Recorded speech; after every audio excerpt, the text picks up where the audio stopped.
Good morning, friends, and welcome to my channel and welcome to another video. Right now, I am in Agartala, Tripura, and today I am going to Ujanta Palace. और ये मेरे hotel से around 500-600 metre दूरी पर है और इसे farmer palace of the kingdom of Tripura भी बोलते हैं। और 2011 के बाद से इसको म्यूज़ियम में कन्वर्ट कर दिया गया। इससे पहले इसको as a state legislative assembly भी यूज़ कर रहे थे। तो इसकी हिस्ट्री के बारे में मैं आपको जैसे ही वहाँ पहुँचते हैं तो मैं आपको इसके डिटेल में इसके बारे में बताऊँगा।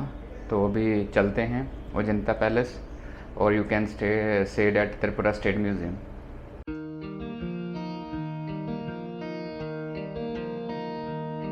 So guys, I have now reached Ujanta Palace, which is home of the Tripura Royals and also a state museum. This delicate beauty was built in the late 19th century by Maharaja Radha Kishore Manikya of the Manikya dynasty after a devastating earthquake flattened Agartala, the capital of Tripura. You may not have heard of them, but the Manikya dynasty of Tripura is one of the oldest continuously reigning dynasties of India. The exact date of its founding is shrouded in legend. The Rajmala, a 15th century chronicle of the kings of Tripura, traces the history of the dynasty to the Mahabharata. But historically speaking, the dynasty is said to have been founded by Ratan Manikya in 1267 Common Era. The Rajmala claims he was the 145th ruler of the dynasty. This is the entry ticket, and it will cost you 20 rupees per person. And if you are bringing DSLR, then they will charge you 400 rupees. Otherwise, for still camera, they will charge 20 rupees only.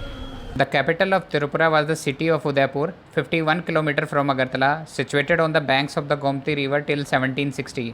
However, constant attacks by the Nawabs of Bengal and political intrigue led to the shifting of the capital to Agartala by the Howrah river. The beginning of the 19th century was a politically sensitive time in the region, and in 1809, Tripura became a British protectorate.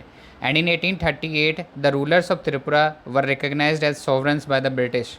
This ushered in a period of stability in the state. The rulers were forward thinking and keen to develop institutions, and they were also greatly influenced by British systems, adopting many of their practices. The ruler who dominated this period of Tripura's history was Maharaja Bir Chandra Manikya, who ascended the throne in 1870. He brought about many administrative reforms which streamlined the functioning of the state. He carried out many social reforms like the abolition of slavery in Tripura in 1879 and the practice of sati in 1888. He set in motion the urbanization of Agartala in 1862 and established the Agartala municipality in 1871. He was fascinated by photography and set up a personal photo studio and also started an annual photo exhibition in Agartala. He supported education by establishing the Umakant Academy, the first Western style school in Tripura in 1890, as well as the Bir Chandra Public Library in Komila in 1896, shortly before his death. His son Radha Kishore Manikya and grandson took his modern ideas forward and worked extensively to develop their state. Radha Kishore was a great friend of Rabindranath Tagore and supported him in setting up the Vishwa Bharati University at Shantiniketan. However, on June 12, 1897, a massive earthquake wrought havoc in northeast India and decimated the city of Agartala. It registered 8 on the Richter scale and caused damage in Assam, Cooch Behar, and Shillong, and shock waves were felt from Burma to Delhi. Much of Agartala was destroyed, including the royal palace. A loan of rupees 10 lakh was secured from the Bengal Bank through the influence of his friend Rabindranath Tagore. It is said that it was Tagore who named the palace Ujanta.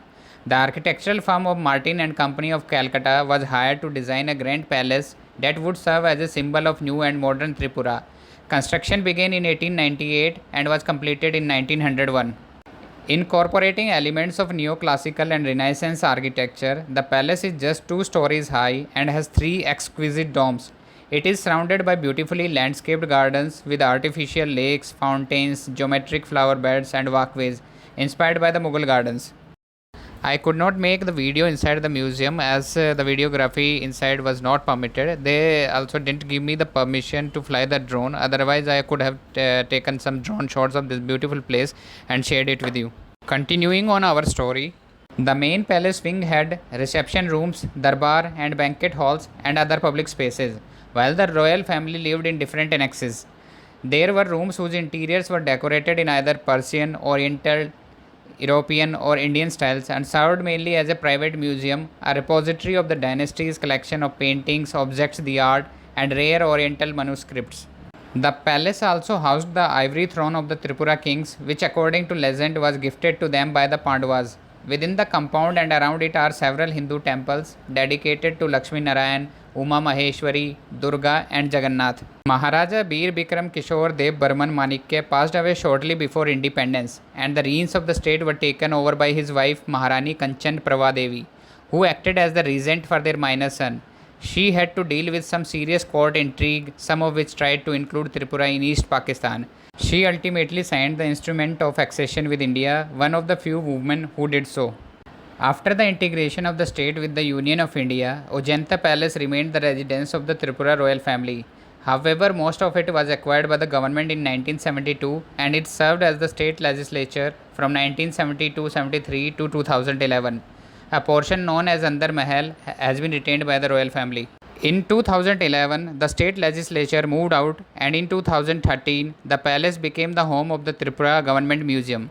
The museum has 22 galleries and showcases the art, culture, history, traditions, and ethnic diversity of Northeast India.